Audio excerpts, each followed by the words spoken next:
প্রিয় দর্শক, আমরা রোজা রাখি, বিরত থাকি।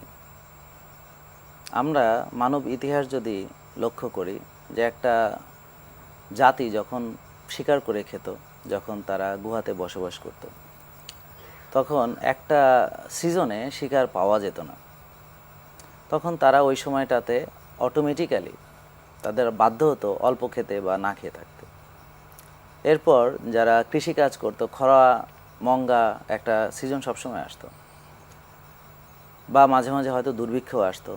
পশু জগতের দিকে যদি খেয়াল করি, ভাল্লুক তারা গ্রীষ্মকালে প্রচুর স্যামন ফিশ তারা খায়, আর শীতকালে যখন মাছগুলো বরফের নিচে চলে যায় তারা অভুক্ত থাকে। অর্থাৎ ফাস্টিংয়ের যে বিষয়টি, এটা প্রকৃতিতে আগে থেকেই ছিল।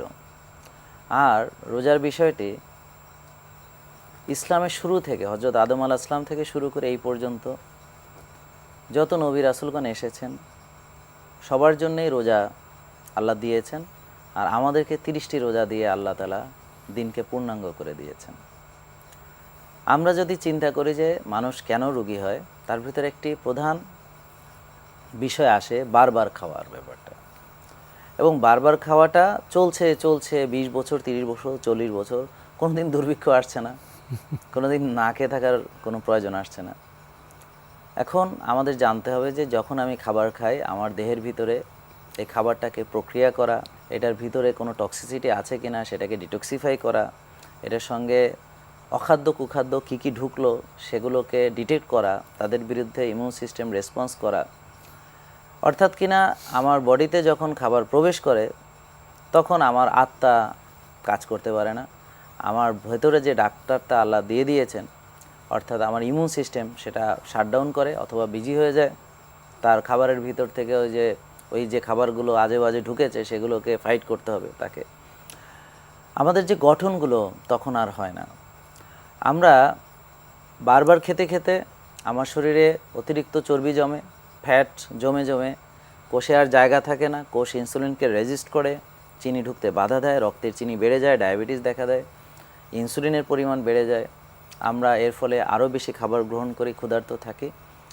এই পরিস্থিতির আরও যখন ব্যাপক আকারে বিভিন্ন অনিয়মগুলো একসঙ্গে করি, তখন গিয়ে ডায়াবেটিস, ব্লাড প্রেশার, হৃদরোগ, fatty liver, brain stroke, paralysis, liver damage, kidney damage সবগুলো একটার পর একটা হতে থাকে।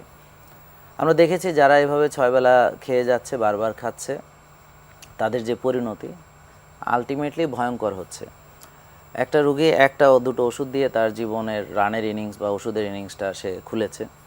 15-20 বছর চিকিৎসার পরে তার ওষুধ সংখ্যা এখন 7-8টা, 10টা-12টা হচ্ছে। রোগ সংখ্যাও তার দিন দিন বাড়ছে, বিশেষজ্ঞদের দেখানোর পরিমাণও তার বাড়ছে। সে এখন 4-5 জনকে বিশেষজ্ঞ দেখাতে হয়।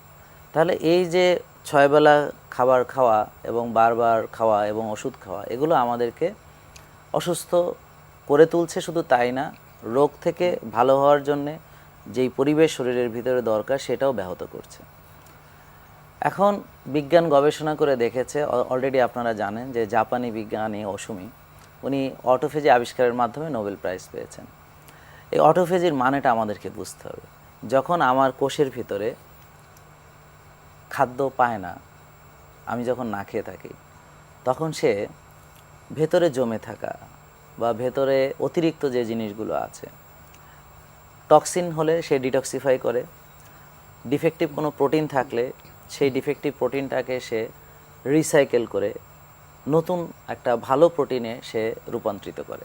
মানে মন্দকে দূর করে ভালোটা ভালো মানে রিসাইকেল করে, অর্থাৎ মানে জাঙ্ক থেকে সে একটা জিনিস তৈরি করলো। যে প্রোটিনটা তার ব্যবহার হচ্ছিল না বা নষ্ট ছিল বা ডিফেক্টিভ ছিল, সেটাকে সে, এটাকে বলে অটোফেজি। এছাড়াও তার শরীরের, তার কোষের ভিতরে যে জিনিসগুলো অপ্রয়োজনীয় সেগুলোকে সে ধ্বংস করে। অর্থাৎ কিনা তার কোষকে খালি করা, ফ্যাট বার্ন করা, তো কোষকে ডিটক্সিফাই করা এবং কোষের যেই জিনিসগুলো অব্যবহৃত ছিল সেটাকে ব্যবহার উপযোগী করা। তাহলে কোষের ভিতরে একটা ক্লিনজিং প্রসেস করছে। তার মানে বিজ্ঞান এটা প্রমাণ করলো যে কোষকে ক্লিন করা বা যদি বলেন পবিত্রতা, পরিচ্ছন্ন করা, তাহলে বিজ্ঞান এটা প্রমাণ করলো। আবার আল্লাহ বললেন যে তোমাদেরকে মনকে যদি পবিত্র করতে চাও বা তোমার আত্মাকে যদি পবিত্র করতে চাও, তাহলে তোমরা অবশ্যই রোজা রাখো, সিয়াম সাধনা করো, বিরত থাকো।